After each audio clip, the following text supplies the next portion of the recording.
తెలియజేస్తా ఉన్నా. అయితే దీనికి సంబంధించి ఎప్పుడైతే జనవరి 21, 2021 సంవత్సరంలో ఇప్పుడున్నటువంటి భారతీయ జనతా పార్టీ ఎన్డీఏ ప్రభుత్వం స్టీల్ ప్లాంట్ ని 100% డిజిన్వెస్ట్మెంట్ వైపు ప్రైవేటైజ్ చేయాలనేటువంటి నిర్ణయాన్ని తీసుకున్నాం. ఆ రకంగా ప్లాంట్ ని ప్రైవేటైజ్ చేయాలని చెప్పి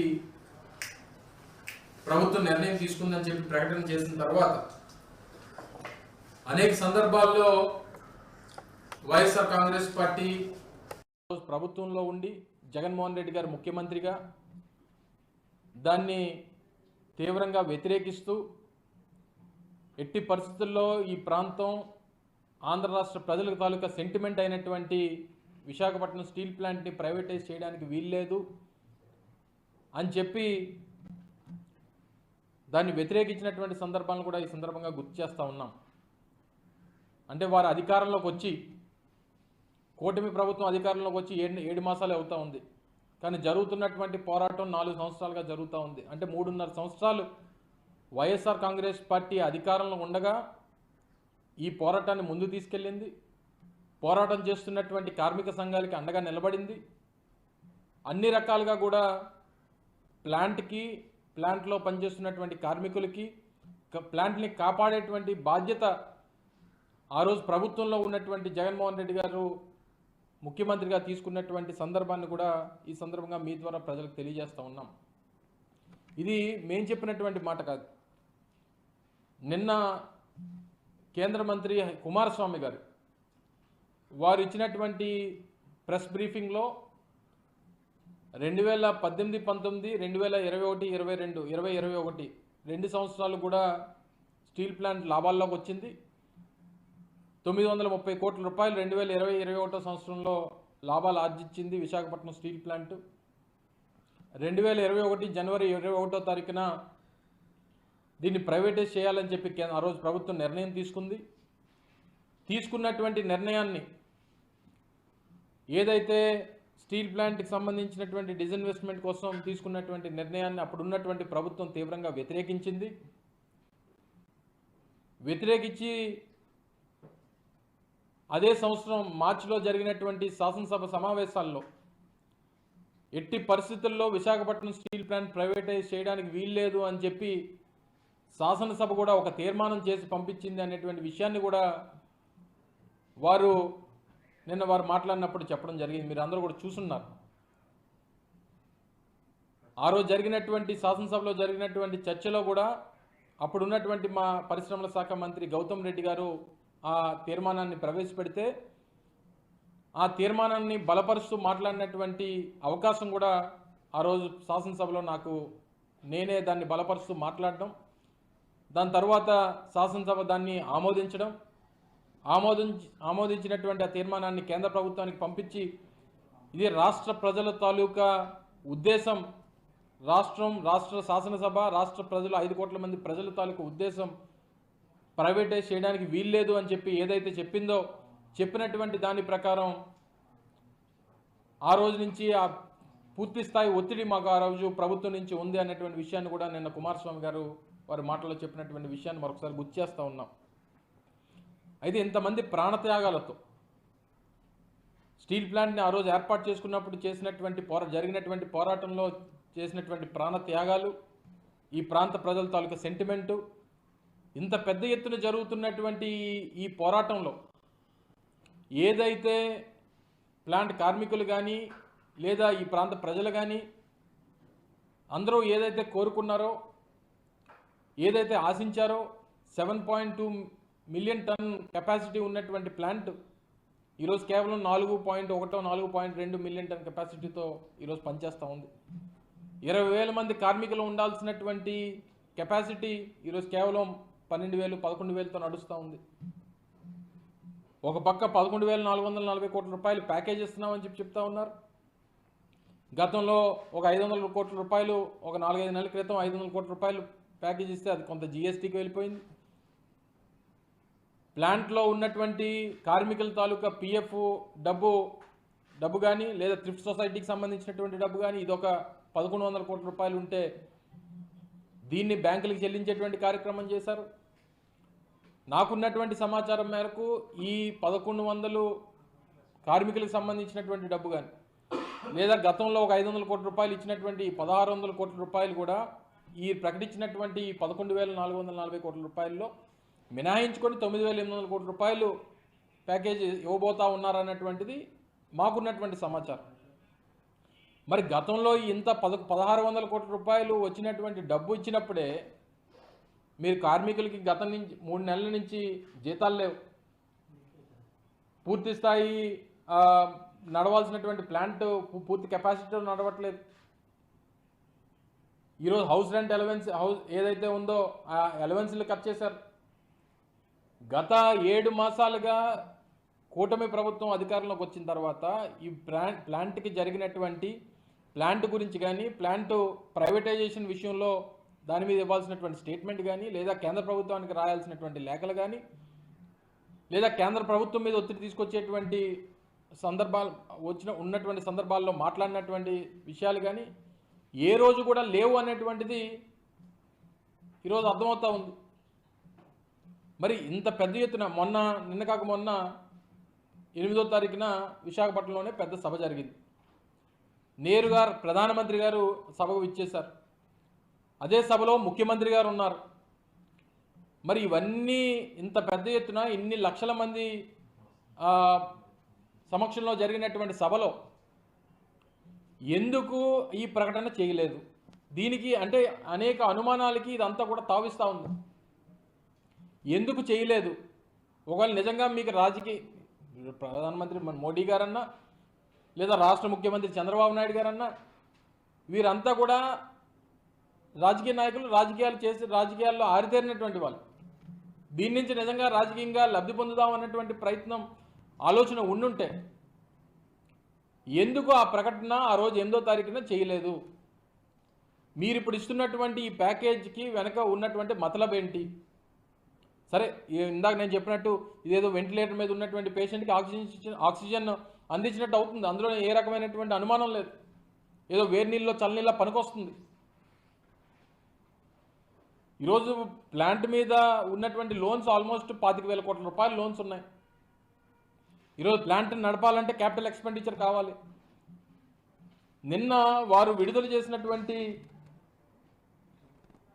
ప్రెస్ ఇన్ఫర్మేషన్ బ్యూరో విడుదల చేసినటువంటి ఈ ప్రెస్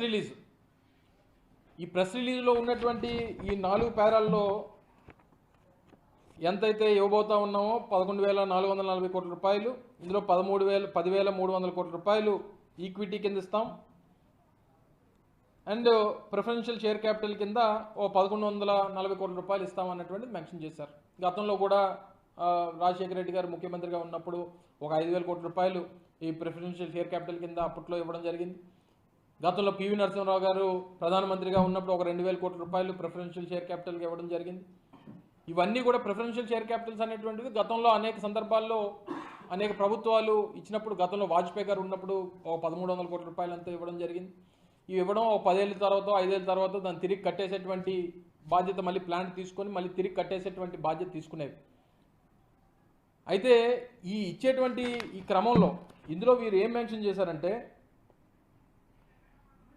ఇప్పుడున్నటువంటి పరిస్థితుల్లో అంటే 31/3/2024 అంటే గత సంవత్సరం ఆర్థిక సంవత్సరం పూర్తి అయ్యేటువంటి సమయానికి ప్లాంట్ తాలూకా వాల్యూ -4,538 కోట్ల రూపాయలు ప్లాంట్ తాలూకా వర్త్ కింద వారు మెన్షన్ చేశారు. దాంతోపాటు ప్రజెంట్ ఉన్నటువంటి అసెట్స్ 7,600 కోట్ల రూపాయలు, లైబిలిటీస్ అంటే అప్పులు కట్టాల్సినటువంటి డబ్బు కానీ అప్పులు కానీ ఇవన్నీ కూడా 25,000 కోట్ల రూపాయలు అంటే 26,000 కోట్ల రూపాయలు లైబిలిటీస్ ఉన్నట్టుగా నిన్న వారు ఇచ్చినటువంటి పత్రికా ప్రకటనలో ఉన్నాయి. దాంతోపాటు ఇందులో మేజర్గా ఎందుకంటే నేను ప్రభుత్వాన్ని ప్రశ్నించే ముందు కానీ లేదా ప్రజలకు అనేక విషయాలు తెలియజెప్పేటువంటి విషయంలో కానీ కాస్త అవగాహన చేసుకొని నలుగురితో మాట్లాడి, కొంతమంది ఫైనాన్షియల్ ఎక్స్పర్ట్స్తో మాట్లాడి, కొంతమంది ఇంటలెక్చువల్స్తో మాట్లాడి, అందరితో మాట్లాడిన తర్వాత ఈరోజు మీ ముందుకు రావడం జరిగింది.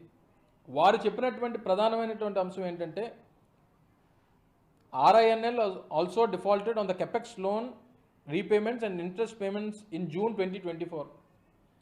అంటే ఇప్పుడున్నటువంటి పరిస్థితుల్లో స్టీల్ ప్లాంట్ కట్టాల్సినటువంటి అప్పులు కూడా, తీసుకున్నటువంటి అప్పులు రీపేమెంట్ కూడా చేయలేనటువంటి పరిస్థితిలో ఉంది, డిఫాల్ట్ అయిపోయింది, అది కూడా కట్టలేనటువంటి పరిస్థితిలోకి వచ్చింది, ఇన్సాల్వెన్సీలోకి వెళ్ళిపోయేటువంటి ప్రమాదం ఉంది, ఎన్సిఎల్టీకి వెళ్ళిపోయేటువంటి ప్రమాదం ఉంది అనేటువంటి పరిస్థితికి ఈరోజు, అంటే ఒక కేంద్ర ప్రభుత్వ రంగ సంస్థ,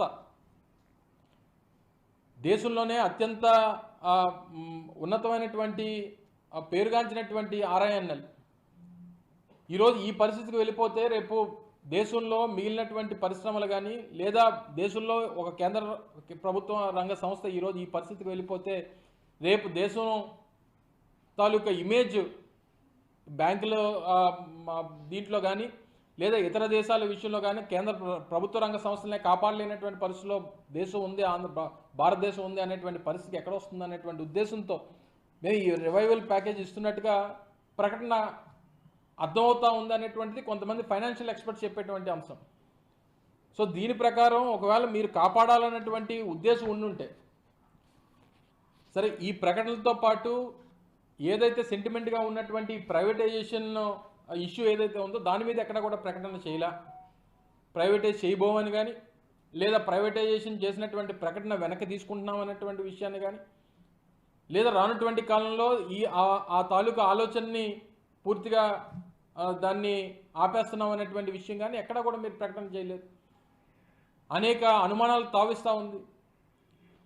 ఈరోజు పేమెంట్స్ తీసుకునేటువంటి దానికి, ఎందుకంటే అనేక రకాలైనటువంటి సప్లైస్ చేసేటువంటి సంస్థలు ఉన్నాయి ఈరోజు, టాటా కానీ, జిందాల్ కానీ, లేదా NMDC కానీ, ఇలాగ అనేక సంస్థలు ఈరోజు ప్లాంట్ ఆపరేషన్స్లో కానీ, లేదా కావాల్సినటువంటి రా మెటీరియల్స్లో కానీ ఈరోజు సప్లై చేసేటువంటిది కంపెనీలు చాలా ఉన్నాయి. ఈరోజు ఈ డబ్బు వస్తే సహజంగా మనందరికీ తెలుసు, ఒక అప్పు తీసుకున్నటువంటి వ్యక్తి ఏదో రూపంలో తీసుకున్నటువంటి వ్యక్తికి ఏదో రూపంలో డబ్బు వస్తుందనంటే అప్పు ఇచ్చినటువంటి వారందరూ కూడా వారిని చుట్టుముట్టేటువంటి పరిస్థితి వస్తుంది. అంటే ఈరోజు జిందాల్కి ఒక 1000 కోట్ల రూపాయలు, లేదా టాటాకు ఒక 800 కోట్ల రూపాయలు, లేదా NMDCకి ఒక 3000 కోట్ల రూపాయలు, రేపు పొద్దున ఈ పేమెంట్స్ అన్నీ కూడా మీరు చేసేస్తే మరి మీరు ఇచ్చినటువంటి డబ్బు దేనికి ఉపయోగపడుతుంది? రేపు అంతకంటే ప్రమాదకరం ఏంటంటే VRS ఎందుకు మీరు ఇనిషియేట్ చేశారు? ఇప్పటికే 7.2 మిలియన్ మెట్రిక్ టన్స్ కెపాసిటీతో నడవాల్సినటువంటి ప్లాంట్ కేవలం 60% కెపాసిటీతో నడుస్తూ ఉంది. 3 బ్లాస్ట్ ఫర్నెస్లతో నడవాల్సినటువంటి ప్లాంట్ 2 బ్లాస్ట్ ఫర్నెస్లు మాత్రమే ఆపరేషన్లో ఉన్నాయి. మరి ఉన్నటువంటి 20,000 మంది కెపాసిటీతో నడవాల్సినటువంటి యూనిట్ ఈరోజు కేవలం 11,000 12,000 కెపాసిటీతో నడుస్తూ ఉంది. మరి ఇంకా ఉన్నటువంటి ఎంప్లాయీస్ని మీరు ఇంకా తగ్గించాలన్నటువంటి ప్రయత్నం చేస్తే ప్లాంట్ని ఏం చేయాలన్నటువంటిది మీ తాలూకు ఉద్దేశం. దాంతోపాటు 3,000 మంది కాంట్రాక్ట్ కార్మికులను కూడా మీరు తీసేయాలన్నటువంటి నిర్ణయం చేశారన్నటువంటిది కార్మికులు చెప్తా ఉన్నారు. మరి దాని పరిస్థితి ఏంటి? వీటన్నిటికన్నా మించి మీరు చేసినటువంటి ప్రకటన తర్వాత ఏదైతే 11,440 కోట్ల రూపాయలు ఇస్తామన్నటువంటి ప్రకటన చేసిన తర్వాత కూడా మీరు కార్మికులతో వెళ్ళి మాట్లాడండి. కార్మికులు ఏం చెప్తా ఉన్నారు? కార్మికులకి అనేక అనుమానాలు ఉన్నాయి. మీరేదో సంబరాలు చేసుకుంటేనో, మీ కూటమి నాయకులు మీరేదో స్వీట్లు పంచుకుంటేనో, కేకులు కట్ చేస్తేనో జరిగిపోయింది ఏం లేదు. కార్మికుల పక్షాన ఈరోజు వైఎస్ఆర్ కాంగ్రెస్ పార్టీ డిమాండ్ చేస్తూ ఉంది. ప్లాంట్ పక్షాన, ఈ ప్లాంట్ సెంటిమెంట్ పక్షాన YSR Congress party demand, plant కార్మిక సంఘాలు ఏదైతే పోరాట కమిటీ ఉందో, కార్మికులు ఉన్నారో, కార్మికులు ఏదైతే కోరుకుంటా ఉన్నారో ప్లాంట్ని సెయిల్లో మర్జ్ చేయాలనేటువంటి డిమాండ్ ఏదైతే ఉందో దాన్ని డిమాండ్ చేస్తూ ఉన్నారు. అనేక సందర్భాల్లో స్టీల్ ప్లాంట్ ట్యాక్స్ రూపేణా ప్రభుత్వాలకి దాదాపు 55,000 కోట్ల రూపాయలు ట్యాక్సులు పే చేసింది. రూపాయి 2 రూపాయలు కాదు, 55,000 కోట్ల రూపాయలు ట్యాక్సుల రూపేణా పనిచేసింది, వాళ్ళు పేమెంట్లు చేయడం జరిగింది. మరి ఈ సందర్భంలో వారు అడిగేది ఏంటంటే గడిచినటువంటి 3 సంవత్సరాలకు సంబంధించి ట్యాక్స్ హాలిడే ఇవ్వమని చెప్పి కోరుతా ఉన్నారు. సో ట్యాక్స్ హాలిడే ఇస్తే ఒక 10,000 కోట్ల రూపాయలు ఆర్థికంగా వారు మరింత బలపడేటువంటి దానికి అవకాశం ఉంటుంది అనేటువంటిది వారు చెప్పేటువంటి వారి తాలూకా ఆలోచన. దాంతోపాటు ఎన్నో సంవత్సరాలుగా ఉన్నటువంటి డిమాండ్. అసలు ఈరోజు ప్లాంట్ ఈ పరిస్థితుల్లోకి రావడానికి, ఇంత పెద్ద రా మెటీరియల్ ఈ స్థాయిలో పెట్టి ఖర్చు పెట్టడానికి, రా మెటీరియల్ మిగిలినటువంటి ప్లాంట్లలో రా మెటీరియల్లో రూపాయి అయితే ఈరోజు రా మెటీరియల్ కాస్టింగ్ ఈరోజు ప్లాంట్లో 8 రూపాయల నుంచి 10 రూపాయలు ఖర్చు అవుతా ఉంది. దీనికి కారణం క్యాప్టివ్ మైన్స్ లేకపోవడం. క్యాప్టివ్ మైన్స్ లేకపోవడం వల్ల జరిగినటువంటి నష్టం ఈరోజు స్టీల్ ప్లాంట్ ఈరోజు ఈ పరిస్థితిలో ఉండడానికి కారణం క్యాప్టివ్ మైన్స్ లేకపోవడం. అనేక సంవత్సరాలుగా ఈ డిమాండ్ ఉంది. ఈరోజు కేంద్ర ప్రభుత్వం దగ్గర, మైన్స్ డిపార్ట్మెంట్ దగ్గర మరో 200 సంవత్సరాలకు సరిపడేటువంటి raw material, iron ore raw material ఏదైతే ఉందో ఆ రా మెటీరియల్ 200 సంవత్సరాలకు సరిపడేటువంటి రా మెటీరియల్ ఈరోజు కేంద్ర ప్రభుత్వం దగ్గర ఉంది. మీరు ప్రైవేట్ ఇండస్ట్రీస్కి, ప్రైవేట్ కంపెనీలకి ఇచ్చేటువంటి రా మెటీరియల్, ఆ క్యాప్టివ్ మైన్స్ ఏవైతే ఉన్నాయో అవి స్టీల్ ప్లాంట్కి ఇవ్వాలన్నటువంటి డిమాండ్ ఈరోజు వైఎస్ఆర్ కాంగ్రెస్ పార్టీ కానీ కార్మిక సంఘాలు కానీ కోరుతూ ఉన్నాయి. వీటన్నిటికంటే మించి ప్లాంట్లో ఉన్నటువంటి భూములు ఏవైతే ఉన్నాయో ఈ భూములన్నీ కూడా గవర్నమెంట్ ఆఫ్ ఇండియా పేరు మీద ఉన్నాయి. అంటే ప్రెసిడెంట్ ఆఫ్ ఇండియా పేరు మీద ఈరోజు ప్లాంట్లో ఉన్నటువంటి మిగిలినటువంటి యూసేజ్లో లేనటువంటి ల్యాండ్ ఏదైతే ఉందో అదంతా కూడా దాదాపు 9,000 ఎకరాలు 10,000 ఎకరాలు ఈరోజు గవర్నమెంట్ ఆఫ్ ఇండియా అంటే ప్రెసిడెంట్ ఆఫ్ ఇండియా పేరు మీద ఉన్నాయి.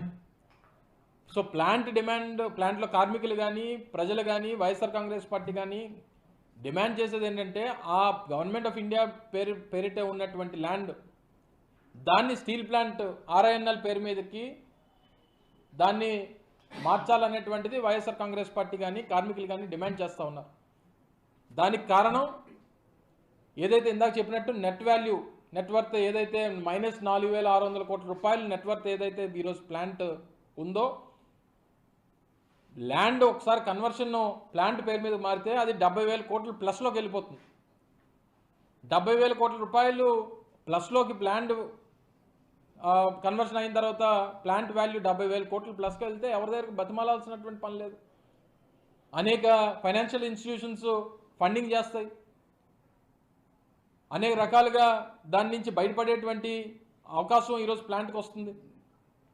సో ఈ ప్రధానమైనటువంటి 4 డిమాండ్లు, సెయిల్లో మర్జర్ ఒకటి, దాంతోపాటు ట్యాక్స్ హాలిడే ప్రకటించాలన్నటువంటిది ఒకటి, గవర్నమెంట్ ఆఫ్ ఇండియా పేరు మీద ఉన్నటువంటి ల్యాండ్స్ని వీరి మీదకి ప్లాంట్ పేరు మీదకి బదలాయించాలన్నటువంటిది ఒకటి, క్యాప్టివ్ మైన్స్ అనేటువంటిది ప్లాంట్కి ఇవ్వాలన్నటువంటి మేజర్ 4 డిమాండ్స్ ఈరోజు వైఎస్ఆర్ కాంగ్రెస్ పార్టీ చేస్తూ ఉంది. ఇవన్నిటి కూడా పరిగణలోకి తీసుకొని వీటన్నిటికన్నా మించి ప్లాంట్ ప్రైవేటైజేషన్కి సంబంధించినటువంటి స్టేట్మెంటు ఏదైతే గతంలో 2021లో నిన్న కుమారస్వామి గారు చెప్పారో, ఆ రోజు కేంద్ర ప్రభుత్వం డిజిన్వెస్ట్మెంట్ 100% డిజిన్వెస్ట్మెంట్కి ఆ రోజు నిర్ణయం తీసుకున్నాం. సో దాని మీద ఆ రోజు నుంచి ఈ రోజు వరకు జరిగినటువంటి కార్యక్రమాలన్నీ వారు చెప్పారు. ఈరోజు ఉన్నటువంటి పరిస్థితుల్లో ఈ 4 సంవత్సరాలు పూర్తవుతున్నటువంటి సందర్భంలో ఇప్పుడు ఇచ్చి ఒక ప్యాకేజ్ ఇచ్చి ఏదో చేతులు దులుపుకుంటే సరిపోదన్నటువంటిది వైఎస్ఆర్ కాంగ్రెస్ పార్టీ డిమాండ్ చేస్తూ ఉంది. ప్రైవేటైజేషన్ను నిలిపివేస్తూ ఉన్నాం, ప్రైవేటైజేషన్ చేయబోమనేటువంటి స్టేట్మెంట్ ఇవ్వాలి. దీనికి కావాల్సినటువంటి 4 డిమాండ్స్ ఏదైతే కార్మికులు కానీ వైఎస్ఆర్ కాంగ్రెస్ పార్టీ డిమాండ్ చేస్తూ ఉందో దీన్ని ఫుల్ఫిల్ చేయాలన్నటువంటిది కూడా మరొకసారి మీ ద్వారా ప్రజల తాలూకు ఆకాంక్షల్ని, కార్మికుల తాలూకు ఆకాంక్షల్ని, ఈ రాష్ట్రంలో ఉన్నటువంటి 5 కోట్ల మంది ప్రజల తాలూకా సెంటిమెంట్ని మరొకసారి ప్రభుత్వానికి తెలియజేసేటువంటి కార్యక్రమం ఈ సందర్భంగా మీ ద్వారా తెలియజేస్తా ఉన్నా.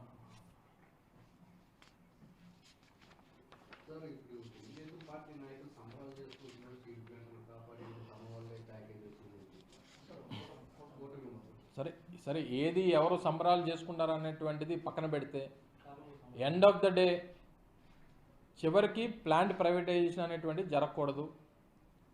ప్లాంట్ ఫుల్ కెపాసిటీతో నడవాలి. కార్మికులకి 3-4 మాసాల నుంచి జీతాలు సరిగ్గా లేవు, హౌస్ రెంట్ అలవెన్సులు లేవు,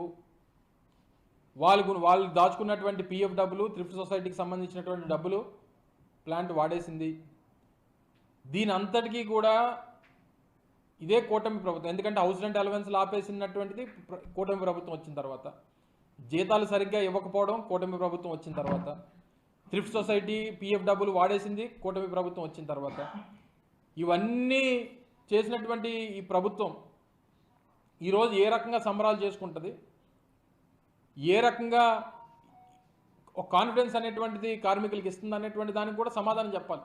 సరే, ఒక ప్యాకేజ్ ఇచ్చినంత మాత్రాన అంతా జరిగిపోయింది, ఇంకేమీ ఇబ్బందులు ఉండవు అనేటువంటి పరిస్థితి పోని కార్మికులకు ఉందా? కార్మికుల దగ్గరికి వెళ్ళి మాట్లాడమనండి, కార్మికులను వెళ్ళి అడగమనండి.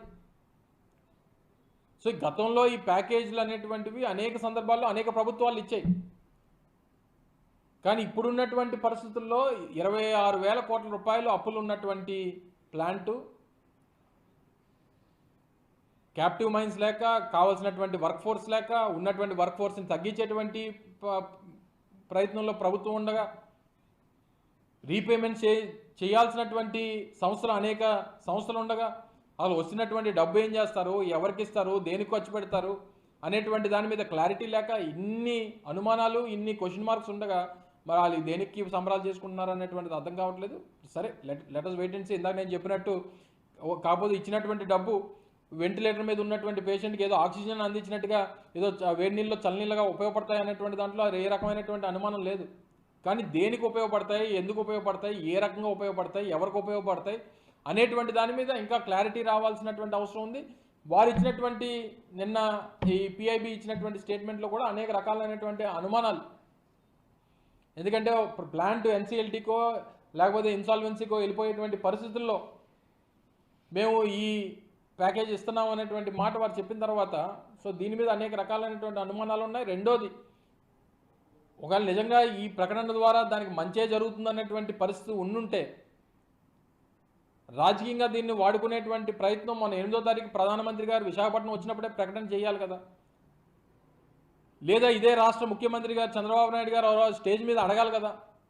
ఏది జరగకుండా ఇది జరిగిందని అంటే దీని మీద అనేక రకాలైనటువంటి అపోహలు, అనుమానాలు అనేక ఉన్నాయనేటువంటిది ప్రజలకి ఉన్నటువంటి అనుమానాలు, కార్మికులకు ఉన్నటువంటి అనుమానాలు, ప్రతిపక్షంగా మాకున్నటువంటి అనుమానాలు, ఇవన్నీ కూడా నివృత్తి చేయాలనేటువంటిది మా తాలూకు డిమాండ్. 2020 డిసెంబర్లో కేంద్రం క్యాబినెట్లో తీర్మానం చేసింది కదా. ఇప్పుడు వీళ్ళ డిమాండ్ ఏంటంటే డైరెక్ట్గా తీర్మానం చేసిన దాన్ని విత్డ్రాల్ చేయమని, అబాలిష్ చేయమని వీళ్ళ డిమాండ్. మీ అదే కదా చెప్తున్నాం. మేము కూడా మా తాలూకు డిమాండ్ కూడా అదే. దీని మీద అనేక రకాలైనటువంటి ప్రకటనలు చేసినప్పటికీ స్టీల్ ప్లాంట్ ప్రైవేటైజేషన్ విషయంలో ఏ రకమైనటువంటి స్టేట్మెంట్ వారు ఇవ్వలేదనేటువంటిది. నిన్న కుమారస్వామి గారు మాట్లాడినప్పుడు కూడా ఏ రకంగా కూడా ప్రైవేటైజేషన్ విషయంలో మేము వెనక్కి తగ్గుతున్నామని కానీ, లేదా దాన్ని నిలిపేస్తున్నాం అనేటువంటి మాట కూడా వారు చెప్పలేదు. సో అనేక రకాల అనుమానాలు ఉన్నాయి. ఈరోజు కేవలం 1.4 మిలియన్ మెట్రిక్ టన్ కెపాసిటీ ఉన్నటువంటి కర్ణాటక ఏదైతే ప్లాంట్ గతంలో మనం మాట్లాడామో, ఆ 1.4 మిలియన్ మెట్రిక్ టన్స్ కెపాసిటీ ఉన్నటువంటి ప్లాంట్కి ఏమో 15,000 కోట్ల రూపాయలు ఇచ్చారు. 7 మిలియన్ మెట్రిక్ టన్ కెపాసిటీ ఉన్నటువంటి స్టీల్ ప్లాంట్కి ఏమో 11,000 కోట్ల రూపాయలు ఇచ్చారు. దేనికి ఇస్తున్నారు, దేనికి ఉపయోగపడతాయి, ఏంటి, అలా ప్రైవేటైజేషన్ అనేటువంటిది ఆ నిర్ణయాన్ని రద్దు చేస్తున్నారా లేదా, ఈ స్టేట్మెంట్స్ ఏవి కూడా ఇవ్వకపోవడం అనేటువంటి దానికి అనేక అనుమానాలు రేకెత్తా ఉన్నాయి. దీని మీద కూడా స్పష్టత ఇవ్వాలనేటువంటిది ప్రజలు డిమాండ్ చేస్తూ ఉన్నారు. అంటే నువ్వు ఇప్పుడు లేట్గా వచ్చావు, నేను అనేక విషయాలు చెప్పడం జరిగింది. మనుగడకి సంబంధించి 4 ప్రధానమైనటువంటి అంశాలు చెప్పడం జరిగింది. ఇది ప్రభుత్వాన్ని ప్రశ్నిస్తున్న ప్రతిపక్షంగా మాతో పాటు, లేదా కార్మిక సంఘాల తాలూకు డిమాండ్గా ఇందాక నేను మాట్లాడినప్పుడు చెప్పడం జరిగింది. మేజర్గా ట్యాక్స్ హాలిడే, గత 3 సంవత్సరాలుగా ట్యాక్స్ హాలిడే ఇస్తే 10,000 కోట్ల రూపాయలు ప్లాంట్కి రివైవల్కి ఉపయోగపడుతుంది అని ఒకటి.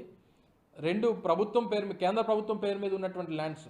ఎందుకంటే అనేక సందర్భాల్లో ఈక్విటీ